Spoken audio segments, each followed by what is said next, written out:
de business, prezentate și logo-ul firmei, respectiv Plan, Collect, Deposit, Treat și Clear.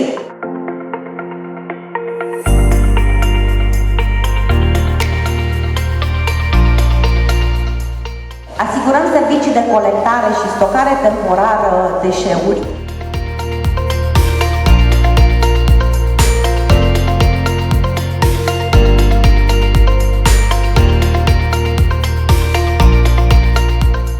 Avem instalații de tratare deșeuri și specialiști în această activitate.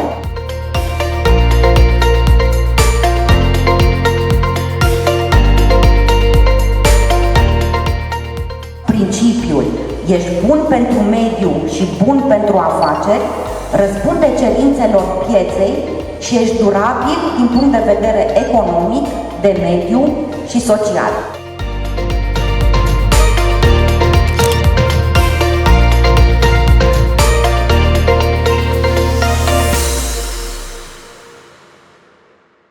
De gestionarea deșeurilor periculoase din Parcul Ecologic Industrial, Comuna Aricești-Raschivani. După cum bine cunoașteți, activitatea noastră în Ecopark se desfășoară pe 5 linii de business, prezentate și logo-ul firmei, respectiv Plan, Collect, Deposit, Treat și Clear. Cunosc foarte bine cât de exigenți suntem în ceea ce privește verificarea setului complet de documente care stau la baza acceptării deșeurilor pe amplasamentul nostru. Dar în același timp, cred că recunosc faptul că aceste cerințe sunt legale și sunt în folosul ambelor părți. Collect.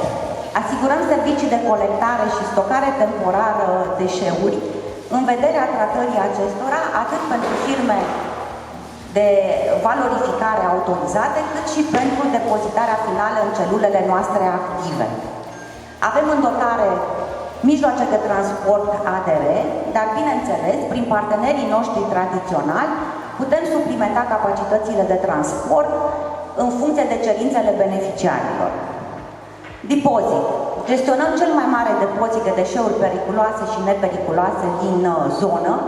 Avem capacitatea și dotarea tehnică necesară și mai mult de atât pot să vă spun că anul acesta am pus în funcțiune a doua semicelulă de depozitare deșeuri periculoase cu o capacitate de 106.000 metri cubi prin revizuirea autorizației integrate de mediu. Treat. Avem instalații de tratare deșeuri și specialiști în această activitate, astfel încât deșeurile rezultate din tratare să fie în conformitate cu condițiile de depozitare finală în celulele noastre active, dar și în același timp să îndeplinească condițiile de acceptare la valorificare impuse de către firmele cu care colaborăm și în acest domeniu și avem contract. Și nu în ultima linie de business, Clear, deși este menționată la ultima poziție, această activitate a devenit prioritară pentru noi. Având o experiență de 10 ani în operarea cele mai mari stații de epurare din România, cea de la rafineria Petromedia din Năvodari, am decis să dezvoltăm această activitate în perioada imediat următoare. Laboratorul este pionul principal care certifică prin analize fizico-chimice faptul că toate deșeurile care intră și ies de pe amplasamentul nostru respectă prevederile legislației de mediu în vigoare. Dar, pentru că întotdeauna este loc și de mai bine, am început să identificăm punctele sensibile care pot fi îmbunătățite. Și ce am constatat? Din activitățile desfășurate pe amplasamentul nostru, se generează în mod constant ape uzate de tip levigat rezultate din celulele de depozitare, precum și deșeuri lichide periculoase rezultate din instalațiile de tratare. Aceste ape trebuiau încărcate în vidaje, analizate și transportate la societăți autorizate cu care noi avem contract. Am mai constatat că laboratorul nostru, deși are în dotare aparatură performantă, este dedicată doar pentru analizele de laborator conform Ordinului 95 pentru depozitare finală în celule. În vederea asigurării condițiilor de valorificare impuse de partenerii noștri, în special fabricile de ciment, eram nevoiți să apelăm la serviciile contra cost a unor firme terțe, a unor laboratoare acreditate RENAR. La fel, trebuia să apelăm la aceleași servicii și pentru analizarea apelor uzate în vederea efectuării transporturilor către stațiile de epurare. Un alt lucru constatat de noi a fost faptul că am observat o creștere a recepțiilor în ecoparc a deșeurilor periculoase și nepericuloase, industriale, de tipul traverse de lemn, plastic, textile, cauciuc, carton contaminat, îmbrăcăminte contaminată, absorbanți și alte deșeuri de acest tip, care nu se supun legislației în vigoare privind reciclarea și care puteau fi procesate în vederea valorificării, bineînțeles, tot la partenerii noștri tradiționali, fabricile de ciment.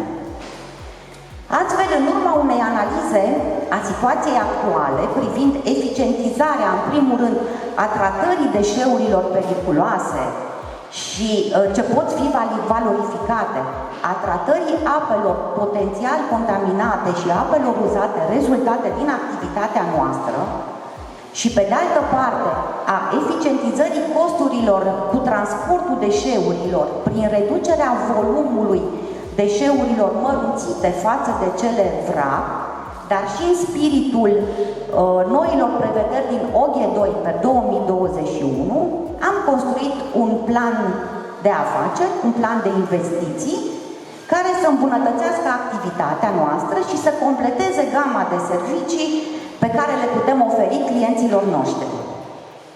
În luna septembrie anul trecut, cu acest plan de afaceri am aplicat la programul de finanțare susținut de granturile acordate de Islanda, Liechtenstein și Norvegia prin mecanismul financiar SE 2014-2021 în cadrul programului Dezvoltarea IMM-urilor din România. Tot ce pot să vă spun că după câteva luni de zile, în aprilie anul acesta, am semnat contractul de finanțare, procedura de acordare a finanțării pe granturile norvegiene fiind mult mai simplă decât cea de obținerea fondurilor pe sistemul fonduri europene. Am găsit o deschidere și o înțelegere de neașteptat de mare a reprezentanților de la Innovation Norway și deși eram în contextul pandemic de COVID-19, în decembrie 2021 am reușit printr-un tur vizual să le arătăm amplasamentul nostru și să le justificăm necesitatea investițiilor pe care dorim să le facem și beneficiile acestora aduse asupra factorilor de mediu, sănătății populației, dar și a clienților noștri.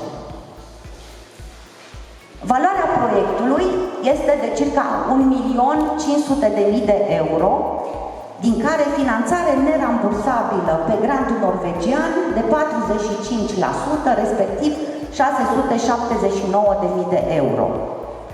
Proiectul aprobat cuprinde următoarele investiții: instalație mobilă de tratare a deșeurilor lichide și a apelor uzate, echipamente de laborator pentru analize fizico-chimice, atât pentru deșeurile solide, cât și pentru deșeurile lichide, tocător universal pentru deșeuri industriale, astfel răspunzând celor 3 puncte sensibile pe care le-am identificat anterior în analiza noastră de business.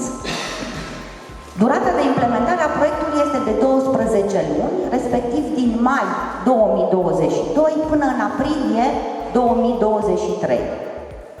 În ceea ce privește performanțele echipamentelor pe care le vom achiziționa, acestea vor fi de ultimă generație, cu un consum mic de energie electrică, pentru că știm cu toții că prețurile la energie electrică au crescut extraordinar de mult în ultima perioadă, și cu un control al parametrilor de funcționare bine urmărit și monitorizat pe toate fazele de proces. Astfel, instalația mobilă de tratare deșeuri lichide și ape uzate va fi în construcție modulară, astfel încât să poată asigura prestări de servicii de tratare ape contaminate și pe amplasamentul beneficiarilor. Instalația va cuprinde toate cele 3 trepte de tratare, respectiv treapta mecanică, fizico-chimică și treapta biologică, dar în plus, la final, va fi dotată și cu o unitate de microfiltrare, astfel încât să se asigure încadrarea parametrilor apei epurate în limitele impuse prin normativul privind stabilirea limitelor de evacuare a apelor tratate. De asemenea, această stație va fi dotată și cu o unitate de deshidratare a nămolului obținut în urma proceselor din cele 2 trepte, treapta fizico-chimică și treapta biologică. Capacitatea stației noi am stabilit-o undeva la circa 8 metri cub pe oră, va fi complet automatizată și monitorizată pe întreg fluxul tehnologic. Valoarea estimată este de 690.000 de euro. În ceea ce privește echipamentele de laborator, vom achiziționa întreaga gamă de aparatură necesară care o va completa pe cea existentă deja în laboratorul nostru pentru a putea face analize pe toate tipurile de deșeuri și pentru toți parametrii impuși atât de Ordinul 95/2005 cât și de normativul NTPA 001.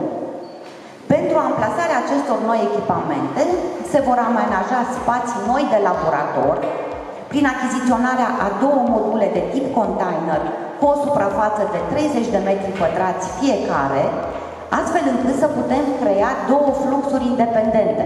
Un flux pentru analizarea deșeurilor solide și un flux pentru analizarea deșeurilor solide. Prin construcție, aceste 2 module vor avea dotarea necesară astfel încât să asigure condiții optime pentru desfășurarea activității, respectiv climat optim și acces la toate utilitățile necesare. Și nu ultimul, în ceea ce privește tocătorul industrial, acesta va avea o capacitate de circa 60 de tone pe oră, bineînțeles cu un consum mic energetic, cu emisii de praf reduse, o eficiență operațională mare și aplicabilitate multiscop. Geometria inovativă unică a arborilor de tocare și soliditatea acestora asigură posibilitatea alimentării agresive cu deșeuri, o capacitate mare, dimensiuni output fine și uniforme și costuri de operare mici. Tehnologia modernă pentru controlul operării și monitorizării tuturor funcțiilor face ca acest utilaj să poată fi operat simplu, de la distanță, cu ajutorul unei simple telecomenzi cu 10 canale. Pașii următori. Ce vom face în perioada imediat următoare? În perioada imediat următoare vom publica anunțurile de achiziție în aplicația dedicată proiectului pe site-ul www.fonduri-ue.ro. Acolo se vor găsi toate informațiile de natură tehnică și administrativă necesare pentru formularea și depunerea ofertelor de către cei interesați. Pentru o bună implementare a proiectului, am definit deja un plan de acțiune, am construit o echipă care să asigure managementul de proiect și, nu în ultimul rând, avem un consilier, un consultant cu multă experiență în acest domeniu și care să ne consilieze astfel încât să avem garantată reușita proiectului.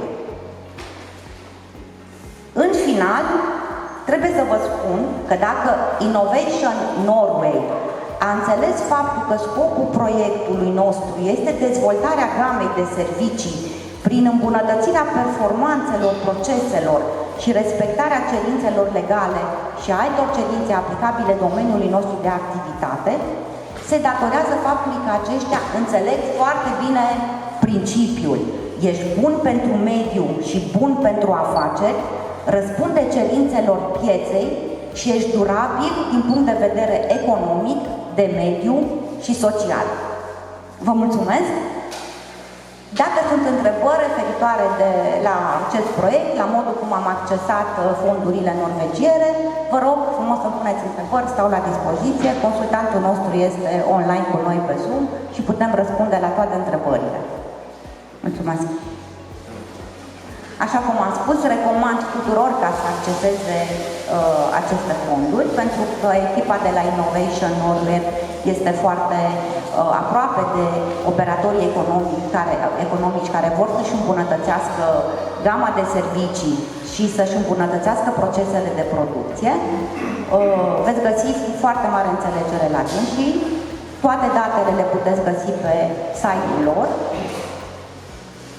Și le mulțumim pentru că ne-au aprobat acest proiect pe care sperăm să fie o reușită pentru noi.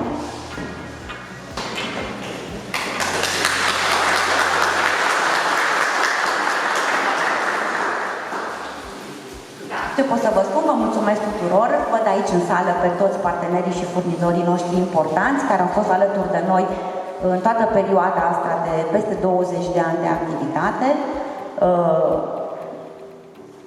Vă cunosc pe toți, cred că și dumneavoastră. Am avut foarte multe întâlniri de afaceri, de business, avem contracte și colaborări. Parcul nostru industrial de la Ecopark este acum pregătit pentru a face față la orice solicitări din partea dumneavoastră privind acceptarea, tratarea, depozitarea și valorificarea deșeurilor pe care le generați sau pe care le colectează la terțe firme. Vă mulțumesc pentru participare!